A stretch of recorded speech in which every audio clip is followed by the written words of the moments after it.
Welcome and shalom everyone to the ICEJ webinar series. I'm David Parsons, Senior Vice President and spokesman for the International Christian Embassy Jerusalem, welcoming you to our Jerusalem studios. This week's show, will the ceasefires hold? After nearly over 15 months of conflict and war on multiple fronts, the two most important fronts in Gaza and Lebanon, there are now ceasefires with the recent ceasefire hostage deal down with Hamas in Gaza. And here to help us understand it, the good and bad, the pros and cons, and where we are, we have our trusted friend, IDF Major Elliot Chadoff. Good to see you, Elliot. Good to see you again. Elliot, just for his credentials again, he's a leading Israeli military and security analyst with 35 years of experience in the IDF. He's written IDF field and training manuals, considered a trusted consultant on the war on terrorism, on counterterrorism, and he still serves with the IDF. He's in the reserves with the Home Front Command on population resilience, making sure the civilian front is enduring well. And he's during this war, he's become a regular on I-24 News, other media outlets, and of course here on our webinar series. Great to have you with us, Elliot. You're up north. Great to be back. You're up near the northern border with Lebanon. You've had almost 60 days of ceasefire there. We'll talk about that one because it expires, I think, on Sunday, the 26th. Yes. But first, this new deal with Hamas in Gaza, mediated by the Biden and Trump administrations as they transition to new presidency, a new administration in the Washington. Also Qatar, Egypt, other mediators. Tell us the terms, first of all, of this deal. Many are saying it's the same terms that were offered or proposed by Israel back in May. In fact, the basic framework goes all the way back to last November, December, the hostage releases and the deal that Hamas decided to scuttle it and go back to war. But what are the terms first? Well, first of all, the key issue certainly from Israel's point of view is the issue of the hostages. And without going into numbers, time will tell how many are alive and how many aren't. But the official number that we're talking about now is in the 90s, with another 4 due to be released this week. It's on Shabbat, and 33 total in the course of this what's called the first phase. So I know we're going to talk about Lebanon separately, but if we start with a superficial comparison, the hostage issue obviously makes the Gaza Hamas ceasefire very, very different from the Hezbollah, Lebanese border ceasefire. Israel has a distinct value interest, and I would put it on multiple levels, aside from the human and add the Jewish, the Israeli high value of bringing people back from captivity. We also have the reality that they were taken on our watch, so to speak. In other words, we have a responsibility beyond their being captives, that they were taken when the IDF should have been protecting them and wasn't. We've talked about what happened on the 7th. We don't have to repeat it, but of course, no other term for it but failure on the part of the Israeli security system. So that's I would say a wedge or a lever in on all of this to begin with. After this first phase, there's supposed to be a second phase. The plan is, of course, for all the hostages to be released. And I think here it's important to say that, the enemy gets a vote. I'm not totally convinced that even when it all is said and done, Hamas is going to release all of them. But leave that aside for a moment. Still really getting as many out as possible, 100% being the best number, is certainly a high value. In return for that, Israel has agreed to a ceasefire, in part in place at the moment. In other words, there's a bit of a withdrawal of Israeli forces from certain areas of Gaza, but it will be a phased withdrawal ultimately if it all comes to fruition. Here, I think also it's important to keep in mind, and this is true with the Lebanese border as well, all sorts of comparisons that I've read to the American experience in Iraq and Afghanistan. It's important to keep in mind that an Israeli withdrawal from Gaza means moving the army a mile away. We're not talking about the IDF, crossing the oceans and having to reestablish itself in case anything goes wrong and they have to go back in there. And ultimately, the return of the civilian population of Gaza to what is called northern Gaza, which is Gaza City, Jabalia, Bet Hanun, Bet Lahia, places that were heavily damaged in the fighting over the past year. And the rebuilding of Gaza ultimately is the sort of the grand goal. And that, of course, that's quite a bit down the road. The big question, of course, is where's Hamas in all of this? They've already made clear that they have not been defeated. They're resurging. They're coming back. They've filled, not completely, but refilled their ranks with new recruits. And there's been a lot of press on that here. I would say that let's keep in mind that the people they've brought in now are not on the same combat quality as the ones we've taken out over the past year, but still they're starting to rebuild. There's a show of strength. We saw it, even if it was for media purposes only, with the return of the first 3 hostages. And they're out there pushing their agenda back into Gaza. So that's essentially where we stand. There have also been the attempts, not surprisingly and predictably on their part, to violate the agreement. Hezbollah is doing the same thing on the edges. In other words, they're testing the limits and trying to establish new limits. And in other words, first of all, let's see how far we can go. And that started already on day one, when they were supposed to hand over the names of the 3 that they were going to release, and they delayed that until the next day. And we said, well, there's no ceasefire until we get the names. And here, absolutely correctly, zero tolerance for violations, deviations from the ceasefire. They tried it again for this weekend. They said they're going to do the return on Sunday. We said, if you do that, game over. And they moved back to Shabbat, to Saturday. They have tried to move closer to Israeli troops. We've opened fire on them. We killed at least 1 trying to do that. And we correctly say that's within the ceasefire. In other words, they were violating it and we're enforcing it. But I suspect that we're going to be seeing a lot more of that as time goes on. And, at what point does a violation of the ceasefire cause its breakdown? At the moment, neither side has an interest in seeing it completely break down. But both sides are looking at, this isn't over yet. When does it move into its next phase? Yeah.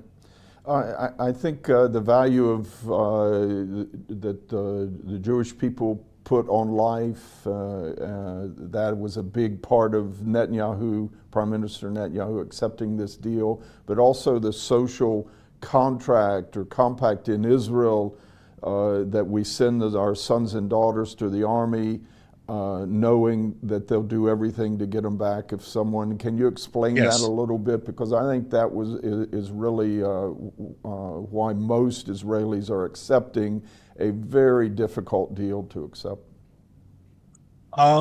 It's an absolute high, if not the highest value, that we leave no one behind, dead or alive.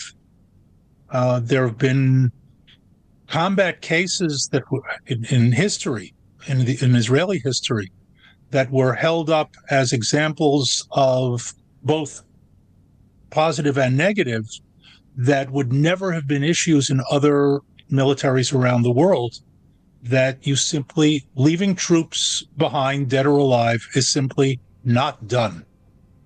And What that means, among other things, is incumbent upon commanders to know exactly where everyone is at all times, and that's not a simple task in combat and in operations.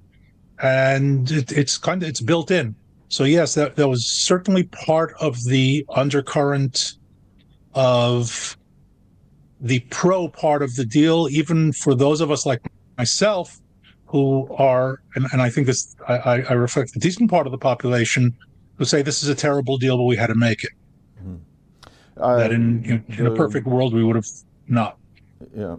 There's a whole centuries of history of Islamic forces taking hostages, and in modern times they've learned, because the Israeli public is so sensitive, people now make the argument, by doing this deal you just give them more incentive to take hostages in future. But you still have to do it, and you have to sort of drive down the price Israel pays each time. It's a better deal than the Shalit deal, certainly. Yes, and David, I think you made a very important point, and that is that the argument that by making the deal it increases the incentive has to be seen through the lens of they've been doing this for centuries. In other words, this is part of their modus operandi, not a tactic that suddenly developed over the past years or decades. And certainly the idea is to make it as costly for them as possible, and perhaps make them think twice before doing it. But remember, when you're dealing with jihadi organizations like Hamas, your influence on their thinking is very, very limited. So I think you've explained most Israelis very mixed on this deal, especially seeing the 3 hostages released last Sunday amid all these gangsters with their guns, and Hamas had been hiding in civilian clothes for months now, and all of a sudden they got their uniforms and headbands and their guns out. It was a horrible scene, but upholding that value, it's very important for the Israeli public to have that trust in their leaders and in the army, that they'll do whatever they can to get anyone back in order to keep that social glue in Israel together, which it's been tested by this hostage thing. But anything else you might see good or pro in this deal, and what's the worst parts of it in your mind? Okay, so first of all, I want to come back to something that you said earlier, and that is that this deal in large part is very similar to what was offered in May. The principles were known already even earlier than that. And I think that saying that, and obviously that's been reported here in Israel repeatedly, I think there's a context that's important as well. The deal may be the same, but the context is very, very different. And it's on a number of different levels. A lot has happened since May. Exactly. We're not in May 2024. Yeah. Exactly. So first of all, Hamas is different. In May 2024, Yahya Sinwar was still alive, Mohammed Def was still alive. In other words, the top leadership of Hamas was still out there. Now they're dead, along with a whole bunch of others, and that's different. That's number one. We've done a tremendous amount of damage to them in the course of those months, half a year plus since then, and that also makes a difference. In other words, with all of their attempt to give an illusion or a veneer of victory, it's not flying. Maybe to themselves, but it's not flying, and everybody knows it. They could have done it more credibly in May than they could today. So that's first of all. Second, the Middle East is different. Hezbollah was fully intact in May. Hezbollah is, and again, we'll talk about Lebanon, but Hezbollah today is not the Hezbollah of May 2024. Nasrallah was still alive, along with a whole bunch of the rest of the leadership. They were still holding the border. They're not there anymore. Iran has been heavily beaten up during that period. Syria, the Assad regime has fallen. We'll see what the outcome is, but the snapshot of where we're sitting today is that the entire northern rim of Israel is in a very, very different, more positive place than it was 6 months ago. So that's a second aspect that I think is very important in considering when people say, well, yeah, you could have gotten the deal in May. Yeah, but in a different place. A third aspect that a lot of people don't talk about is that the IDF also needs a break. And I hate to say it this way, there was on the field tactical level, the IDF performed brilliantly. I have no other word for it, and I'm a tough critic. Brilliantly. Not perfectly, there's no such thing as perfection in war, but brilliant. On the strategic, organizational, management level, not so great. And that has to do with manpower management. It has to do with equipment management. There were all sorts of issues along with the Biden administration supply of weapons. Let's just say that a lot has gone on since October 7th, and the IDF of January 2025 is fatigued. Now, could it continue fighting if it had to? Sure. But already in the last month prior to the ceasefire in Gaza, I was beginning to see an increase in casualties caused by, I'm going to call it organizational sloppiness. It's a very, very sweeping kind of term. But the indication of a fatigued system.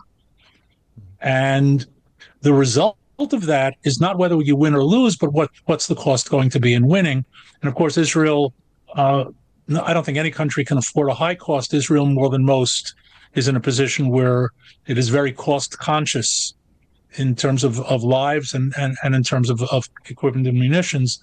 So I think the ceasefire also benefits the IDF, maybe not as much as it does Hamas, but it's certainly a consideration that wasn't there in May.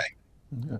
There were several multi-casualty accidents, like wiring up places for with explosives, and they were accidentally triggered and all. Correct. Those were tough.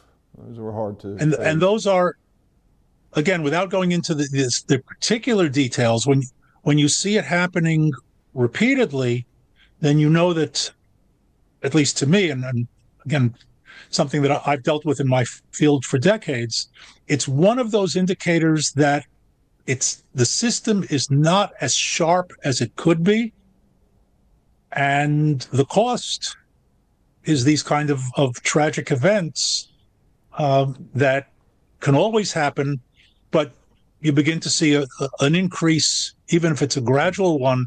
You can't afford to lose 4 or 5 people every time something like that happens, and to see it going on repeatedly. So I think we were starting to see that as well. Yeah, Israel has a citizens' army, and it's, ideally you call up the reserves and you fight a quick war like in the past, 67, Yes. 73. And it's not made for these prolonged wars of attrition on all these different fronts. It's been a real challenge, but Israel still performed valiantly overall. Absolutely. As I said, on the troop level, superb. But here, just to give you an example, and you mentioned it's a citizen army. Decisions were made before the 7th. In other words, strategic decisions of the previous years. For example, to shorten obligatory military service by a number of months. The net result of that is a smaller army, fewer troops. Okay, there was a decision made to reduce the number of tanks and tank brigades. The result of that is that more work done by fewer vehicles, higher maintenance costs, and the like. And I can go on, but I think you get a sense of there were all of these marginal kind of decisions that have come to roost now cumulatively a year and a half into a war. Yeah. I think just want to talk about Prime Minister Netanyahu, why he accepted this now. And I do think back in May, when he first proposed the deal and Biden went on TV and just laid it all out and saying, this is our deal. And even the UN Security Council said, yes, we accept this. Let's have it. But Hamas rejected. I think Netanyahu knew they would reject. But I think it has ripened now because in May, if Sinwar was still alive and Netanyahu had agreed to the Shalit deal, which set him free, he would have been in the squares of Gaza claiming victory, and that would have been very hard politically for Netanyahu. But now he can do it. Nasrallah's gone, Daif, Sinwar, all of these guys, and it just ripened to this moment. Well, as I said before, if Sinwar had gotten up in May and declared victory, he would have done it with a good degree of credibility. Today, the guys who are out on the tenders in their masks and their AK-47s, their declaration of victory is a little thin, and the average Gazan, going back to find the street that their house used to be on, is not celebrating the victory the same way. So that's very, very important in terms of understanding the difference from then to now. It was a real charade in the square in Gaza City on Sunday when they released the first 3 female hostages. Al Jazeera is there with its cameras sort of focused in on this little crowd, but aerial shots show it wasn't very large, and they were the cameras were set up so angled, that you couldn't see all the destruction in the background. But I think the people of Gaza are looking around now that 80% of the homes, apartment buildings in the north are destroyed or damaged heavily. It's a disaster area. Yes. Add to that infrastructure, institutions. It's a devastated area that underwent over a year of urban warfare. And the people are coming back. And now, how long will it last before they turn around and change their tune? Can't answer that. But right now they're saying, okay, now what have we gained from this? What did Hamas gain as a result of doing all of this damage, this devastation? And the general answer is they've brought destruction upon us. Yeah, I think the Trump administration deserves, coming in, he sort of set a deadline. You better have this before I get in office. So there's an argument between Biden and Trump teams who really deserves the credit. It's shared in a way, but Trump set the deadline. He's right, and it got done in time. But it's important now that the Trump administration build a consensus among the Sunni Arab states that Hamas cannot be left in charge of Gaza. How important is this, and is it possible? The consensus is important, but I think that we need to keep in mind that ultimately Gaza will be controlled from within Gaza, not necessarily by Gazans, but it can't be ruled by declaration from an Arab capital, whether it be Egypt or Doha or any place like that. And one of the paradoxes, everybody talks about, the day after and putting in somebody instead of Hamas. As long as Hamas has violent capability, which it still does, it is the brutal street ruler of Gaza. And all the declarations in the world aren't going to change that. The paradox is that the only way to control Gaza without Hamas is to put somebody in who's more brutal than they are. And that's going to be a tricky business. Who do you put in there? Al-Qaeda to teach them a lesson? It's a Western liberal style administration is not going to do it. They're simply going to murder them.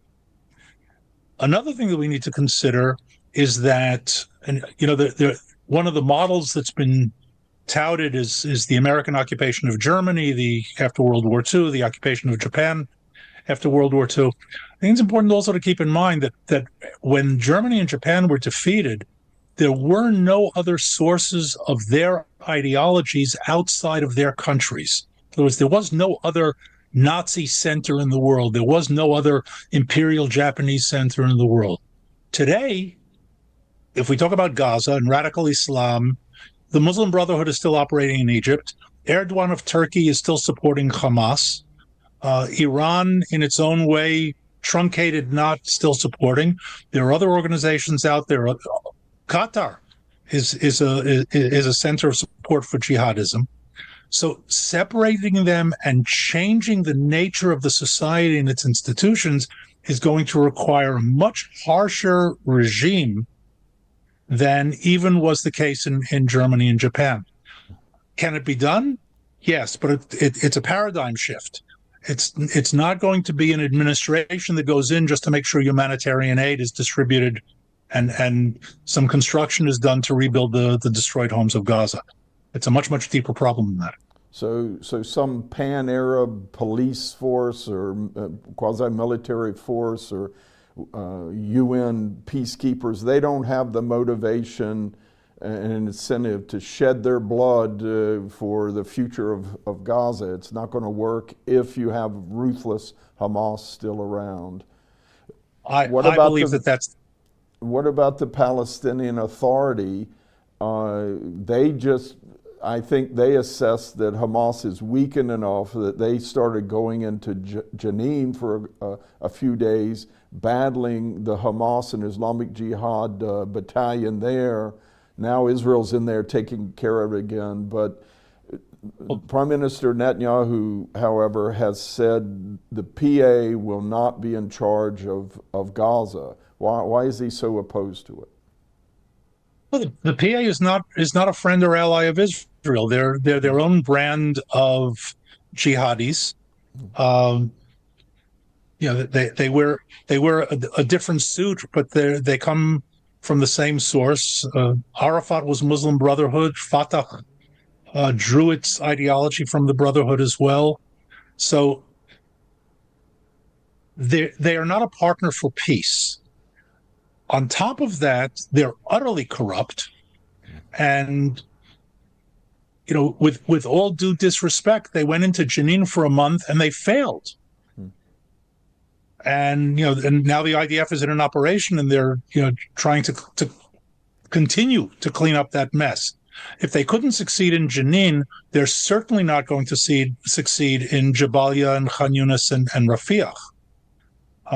Keep in mind, let's remember that in 2006, 2007, Hamas threw them out unceremoniously, killing hundreds of them. And that was before Hamas was the power that it is today. They were still, trying to find their way. Today, they've got their systems. We did not destroy their organizational infrastructure. We destroyed a lot of their physical infrastructure. And from what we've learned about the way Hamas operated in Gaza against Palestinians, I come back to what I said before. You need somebody who's more brutal. And I don't say that with any glee. It's simply a fact that people are going to listen to the people who threaten them with more brutality in a system that's as anarchical as Gaza would be under the circumstances. So I'll say again, it's possible, but I just don't see where that source of power is coming from. So we've got our show today is, will the ceasefires hold? We got to talk about the ceasefire in the north, which is so important where you live, about 10 miles below the border. But before we leave the Gaza front, just give me your assessment how this is going to play out. Many say as you get near the end of the first phase, you're supposed to be talking about second phase and what happens in Gaza going forward the day after it's all over. Are we going to get to phase two? Are all the parties really committed to it? On a certain level, they're committed to it. It's one that I can't predict because there are too many variables. Even within Hamas, you've got the so-called political leadership in Qatar and Turkey. You've got the local leadership of Mohammed Sinwar, Yahya's brother, who apparently is even more radical than he was.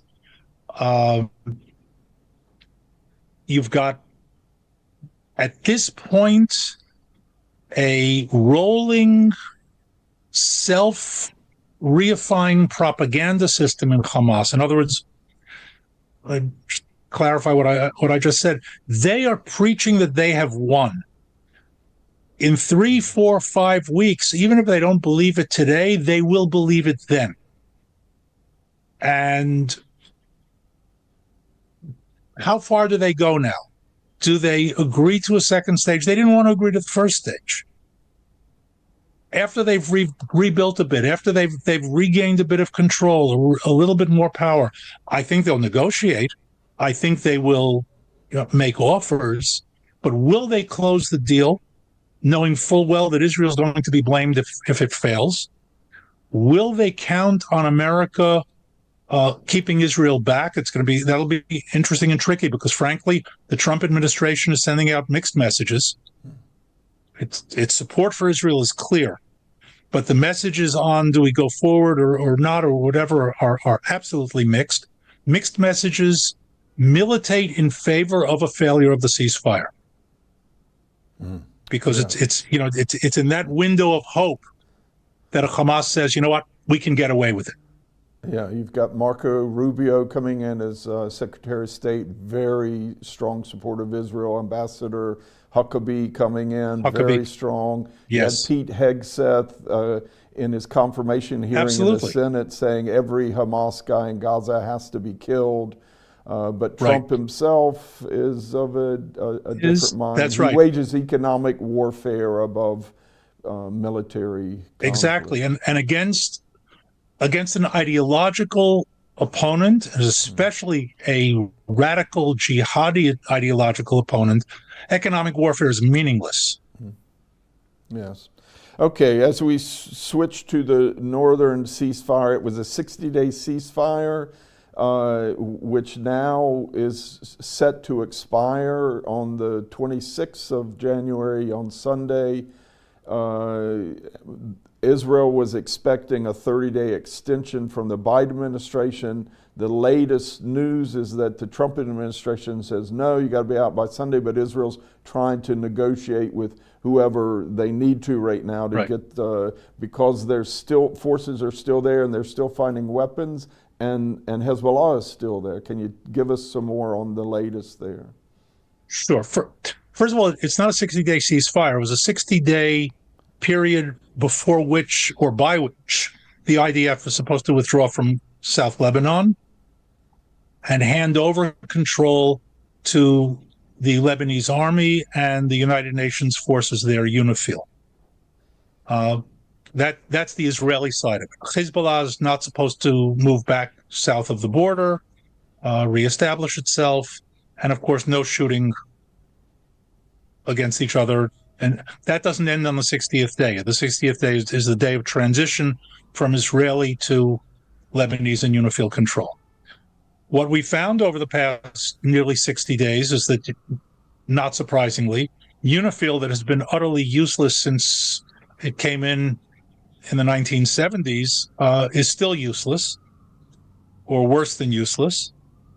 The Lebanese army, whether it's motivated or not, and that's an open question, does not have the capability to do what was put upon it by the agreement.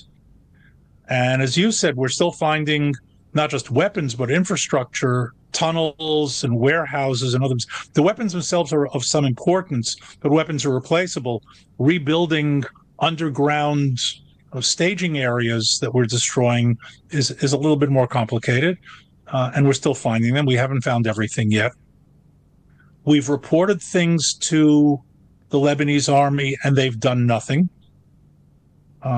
And amidst all of this, and to me this is of concern, the United States is saying, no, we're very impressed with their motivation and with their capabilities.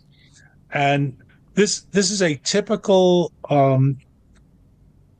third party wanting the system to work attitude of kind of glossing over failures as long as they're not spectacular. Okay, so they missed this, and okay, so they missed that. Hezbollah has certainly been trying to get back in. We've had quite a number of incidents where we've taken out terrorists trying to move back into South Lebanon. They're going to keep doing that. So the difference in Lebanon is that Lebanon, the country, is not happy, And there is a power, at least a political power, above Hezbollah, as opposed to Hamas in Gaza, which is the quasi-sovereign. How much will Lebanon, the country, try to enforce a ceasefire, a perpetual ceasefire, prevent the rebuilding of Hezbollah, not in the south, but in the north, in the Dakhya, in the Baqa, in Baalbek, and places like that, remains to be seen. If we continue to operate on the zero tolerance that we've been doing, and I'm totally in favor of that, we could see a breakdown of the ceasefire, because anytime there's a violation counter move, there's always the possibility that it'll get out of hand. And it could get out of hand in either direction, not by intent, but by consequence of the event. The only additional good news on this is that Iran, which is the sponsor, and I think I've mentioned on our webinars in the past, Hezbollah, unlike Hamas, is not a proxy of Iran. It's a wholly owned subsidiary of the Quds Force of the Islamic Revolutionary Guard Corps. It's part of Iran. Iran is weakened, although they're certainly also trying to push back into capability. And I'll say somewhat surprisingly, but not shockingly, the new regime in Syria, al-Jolani, has said he's not going to permit Syria to be a transit for Iranian weapons to Hezbollah. How long that will hold and how tightly that will hold remains to be seen. So those are some of the positive aspects to it. Once again, we'll see at what point Hezbollah believes that it has rebuilt to the point where they can push and take the chance that they can get away with it.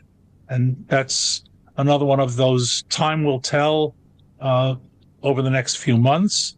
And I think in Lebanon in particular, even more so than Gaza, weather counts here. In other words, I think the winter weather will also militate in the direction of more quiet until we go into springtime, April-ish, May.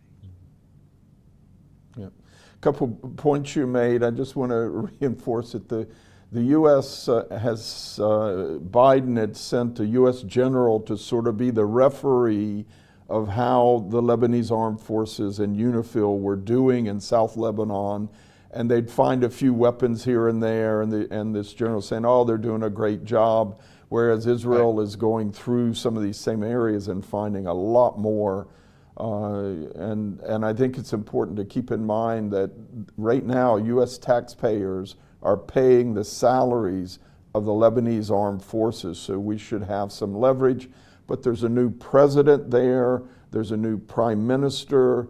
Are the Sunni and Christian forces in Lebanon and political leaders, the communities there, do they think Hezbollah has been weakened enough that they will stand up to them, at least say hide your arms or disarm? I mean, that would be the ultimate good. But it looked like in Turkey and the anti-Assad forces in Syria, they assessed Hezbollah was weakened enough that they could take their offensive and take Syria. They did it in 12 days without Hezbollah being able to interfere. Is Hezbollah Correct. Weakened enough to be challenged by the government? Hezbollah has certainly been weakened enough to be challenged. The question is what happens if push comes to shove. In other words, and here again, we're talking about a dynamic that is virtually impossible to predict. How hard do the opponents of Hezbollah push against it? And then how hard does Hezbollah push back?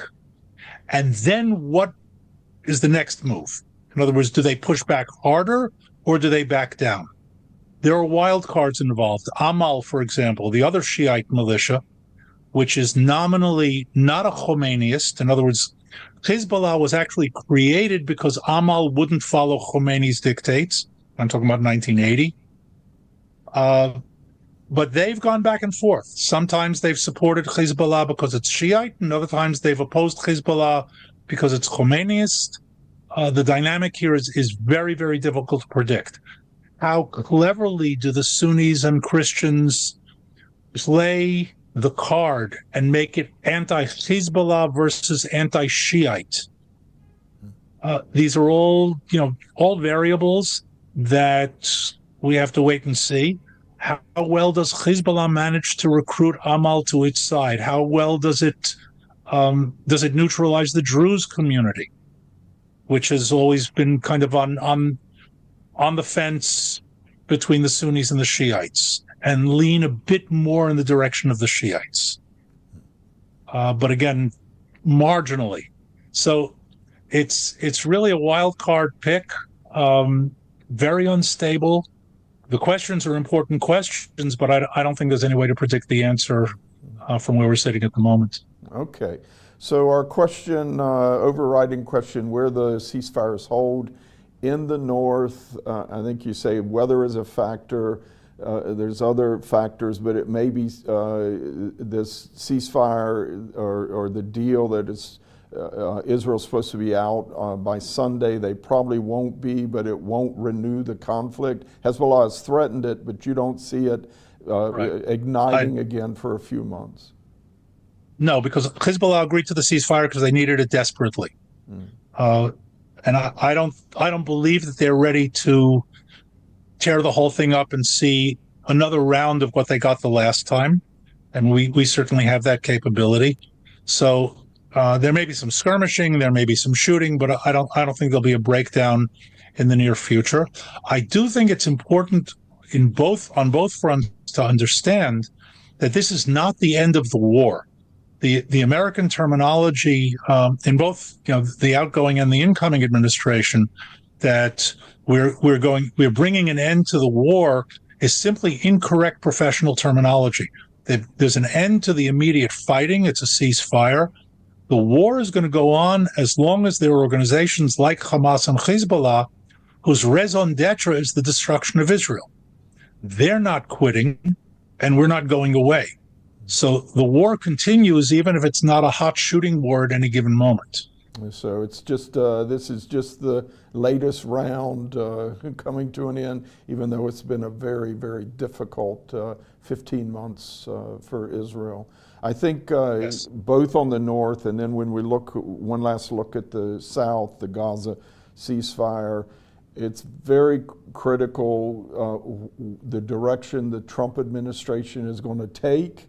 I think both ceasefires will hold for a couple months here to give the Trump administration time to come and make its mark, start pushing it in the right direction. Let's hope it's in the right direction. But I sort of see a grand deal. Trump likes these big deals, working out behind the scenes with the Saudis to give Israel some big prize of normalization with the Saudis and all. There's probably some things like that that'll go on that, but who knows? In the South, it's a 6-week or 7-week ceasefire, 42 days, 6-week ceasefire.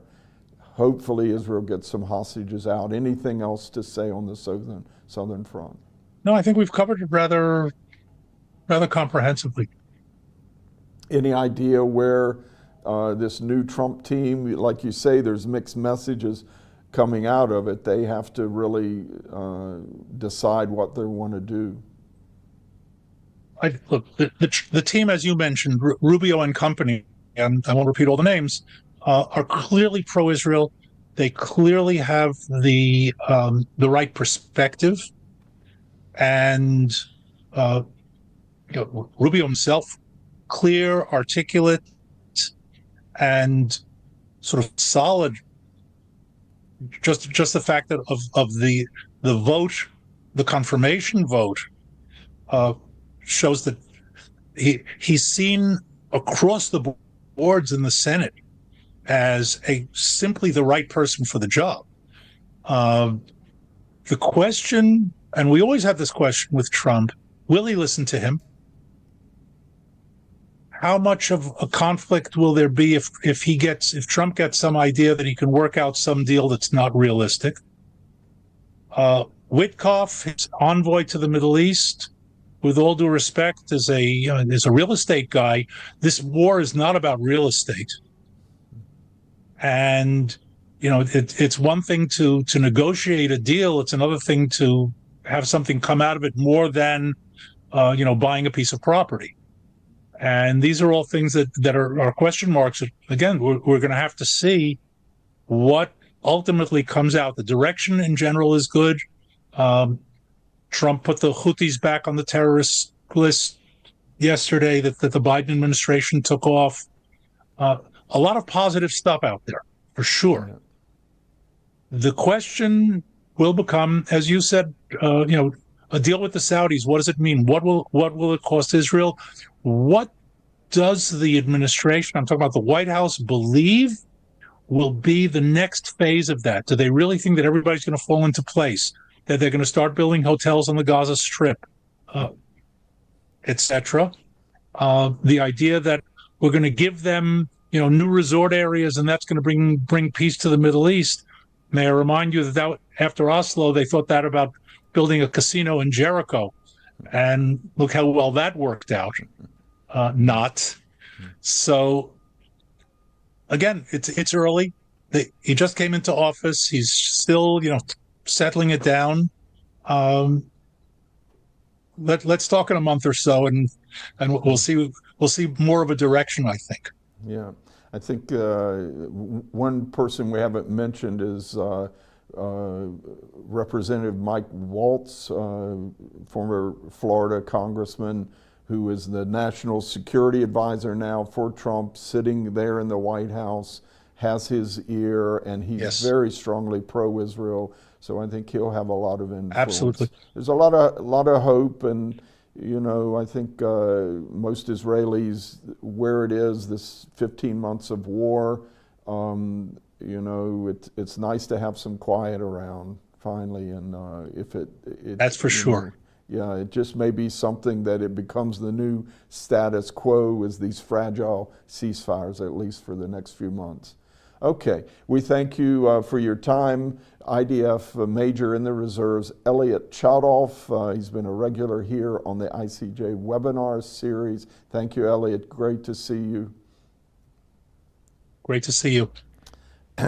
That's our time for today. I want to remind you, next Thursday, 3 p.m. Israel time, join us again for our ICJ webinar series. We cover current events, ICEJ projects, biblical prophetic teachings, all things Israel, Middle East. So join us then. And at the top, it's actually 4:30 every day. You can join us on the global prayer gathering, praying for Israel in this region with Christians from all over the world. Giving you a warm shalom from Jerusalem. Thank you for joining us today. Join us again next Thursday at 3 p.m. Be sure to subscribe and follow us on our social media platforms for more exclusive ICEJ content.